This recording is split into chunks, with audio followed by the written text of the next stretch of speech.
Virgin birth is a tradition that seems to have developed decades after Jesus' death, and primarily because of a poor translation of a passage from the Hebrew Bible. The earliest writings we have about Jesus, the writings of Paul and the Gospel of Mark, say absolutely nothing at all about any virgin birth. Paul's really only concerned with the resurrected Jesus, and Mark's story starts with the beginning of his ministry and his baptism.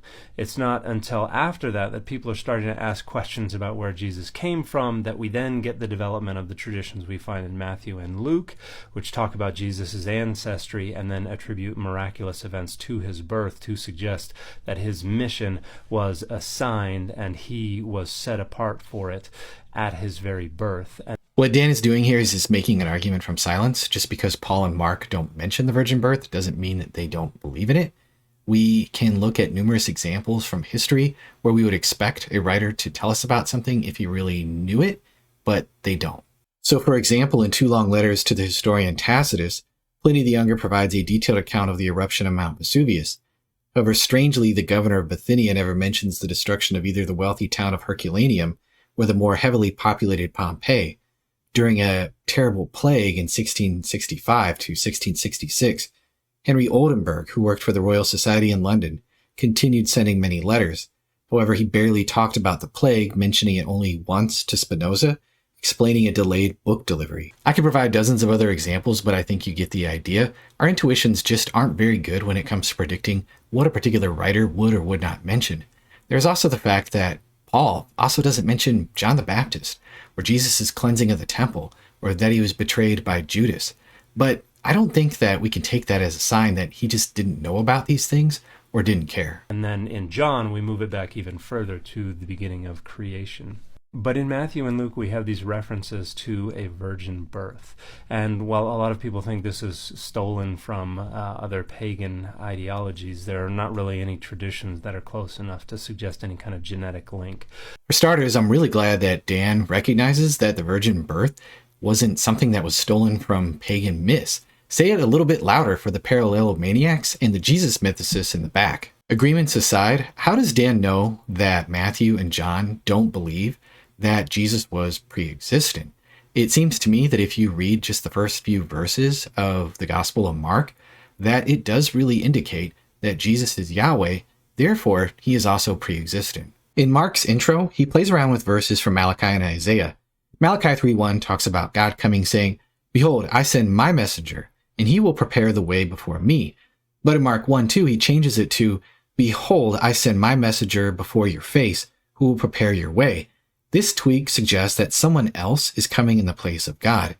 Mark confirms Jesus as a substitute for Yahweh through the second Old Testament reference from Isaiah 43. In Mark 1:3, quoting Isaiah, it says, "A voice of one calling in the wilderness, prepare the way for the Lord, make straight paths for him."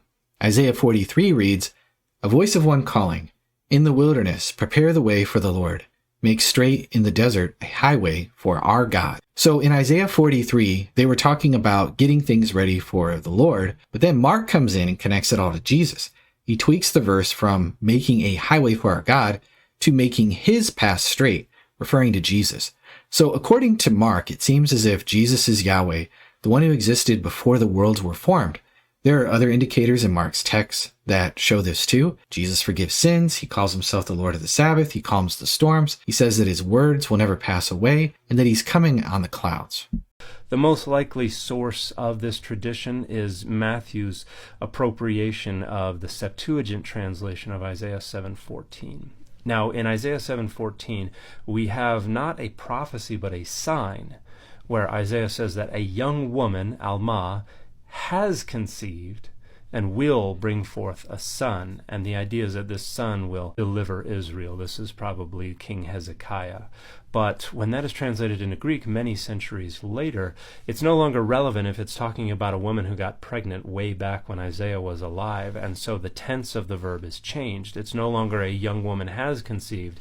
It's now a parthenos, a virgin, will conceive in the future and will bring forth a son. Suddenly, It's a prophecy, and this is what Matthew picks up on, and this is where the tradition likely develops that Jesus' mother was a virgin. It's something that developed decades after Jesus' death, after Paul had already written his epistles and lived and died, and after even the Gospel of Mark had been written. The idea that Matthew invented the virgin birth out of whole cloth because he misread Isaiah 7:14 is absurd and cynical. Matthew is repeatedly trying to connect Jesus back to the Old Testament during the birth narratives in Matthew 1 and 2. Now, some of the ways that he does that are not the way that modern biblical scholars would today. Some of the ways that he interprets those passages is a bit stretchy to us, but is pretty mild compared to the Jewish standards at the time. So let's take a look at a few examples. So for example, when Jesus' family returned from Egypt to Israel, he quotes Hosea 11:1, which says, "Out of Egypt I call my son." Or after the massacre of the innocents, he quotes Jeremiah 31:15, which talks about Rachel weeping for her children because they are no more. Now, of course, in Jeremiah's era, Rachel had long passed away. She's just being used as a symbol here. But when Matthew thought about the tragic Bethlehem massacre, he saw a connection. To him, Jeremiah's depiction of Rachel's grief seemed fitting, like history repeating itself in the events of his time. All this brings us to the controversial words in Isaiah 7:14, "Behold, the virgin shall conceive, and bear a son, and shall call his name Emmanuel." So according to skeptical scholars like Dan, Matthew, having Messiah fever, ransacked the Old Testament, found prophecies, and decided to invent stories based on these particular prophecies. And so if there was a slaughter of innocents that needed to happen, well, let's invent a story and pin it on Herod. If Jesus' family needed to hide out in Egypt and then come back to Israel, well, boom, we can go ahead and create that story because look, it's in Hosea 11:1.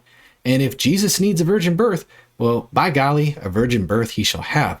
Now, I get that there's a certain appeal to the way of looking at this, but there is a huge problem, and it's the fact that these three passages that I'm discussing here were not considered to be messianic by Jewish interpreters of that time, and we have ample evidence what they considered to be messianic. In Alfred Edersheim's huge book, The Life and Times of Jesus the Messiah, he documents 456 passages from the Targums or Talmud that are marked as messianic. Not a single one of the passages we're discussing here are in that list. Now, to be clear, I'm not saying these passages couldn't match events in Jesus' life if those events truly happened. But based on what we have, there is zero evidence that a zealous first century Jew eager to make up a story about Jesus' birth would even have thought to reach for these particular passages. They had plenty of other material to work with. But for this made-up Christian Jewish storyteller, these three passages just weren't even on their radar. Now, the fact that these passages weren't considered messianic by the Jews themselves is a huge problem for the theory that Matthew crafted his birth story to fit those messianic expectations. If anything, it's tricky to explain why Matthew included this material in a made-up story about Jesus' birth. Why did he pick just these strands from the prophetic writings unless the events themselves hinted at those parallels? Now, for what it's worth, this isn't just some pop apologetics talking point that I'm making here. Mark Goodacre from Duke University shares a similar view. In one of the episodes of the NT Pod, he highlights how Matthew tends to take tradition and give it a scriptural spin rather than turning prophecy into history. Now, the problem with that theory when it comes to the birth narratives is that quite often the scriptures, the prophecies, if you like, that Matthew is choosing aren't always fantastically appropriate. They don't look like things that he has pulled out of the Old Testament and then wound a story around. I think far more likely than a sort of prophecy historicized case is a case of tradition scripturalized. I think the idea that Matthew is some kind of idiot that didn't quite manage to get the nuances of the Hebrew Bible and was dependent on the Septuagint, the Greek translation, is problematic. So what about the whole Alma Parthenos thing? Parthenos means virgin in Greek, and the word for virgin in Hebrew is actually betula, not Alma. And so what skeptics like Dan will say is that if he really meant to refer to a virgin birth, he wouldn't have used the word Alma, he would have used the word Betula. But in response to that, there are biblical scholars like Michael Heiser who have surveyed all of the data and have found that actually no, Alma in certain contexts absolutely can refer to a virgin. Here's Dr. Heiser explaining. Alma, the point is that Alma, when a Hebrew